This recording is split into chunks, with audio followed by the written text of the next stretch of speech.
সব প্রশ্ন করলে জ্ঞান বাড়ে না, কিছু প্রশ্ন করলে জেলও হতে পারে।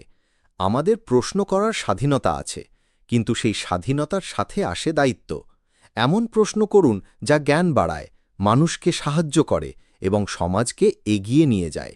বিশেষভাবে আমাদের এআই বা কৃত্রিম বুদ্ধিমত্তার কাছে কিছু নির্দিষ্ট প্রশ্ন করা থেকে বিরত থাকা জরুরি, কারণ কাউকে ক্ষতি করার উপায়, অস্ত্র তৈরি বা শিশু নির্যাতন সংক্রান্ত কোনো তথ্য চাওয়া এগুলো কেবল আইনত দণ্ডনীয় অপরাধী নয়, বরং আমাদের নৈতিকতারও পরিপন্থী।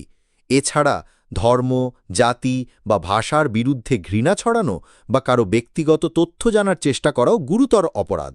এমনকি অনুমতি ছাড়া কোনো বই, গান বা সিনেমার কপি চাওয়াও আইনের চোখে অপরাধ। তাই আসুন আমরা এআইকে ব্যবহার করার সময় দায়িত্বশীল হই। আমাদের জিজ্ঞাসা যেন জ্ঞান অন্বেষণ, সমাজের উন্নয়ন এবং মানবিক মূল্যবোধের প্রসারে সহায়ক হয়।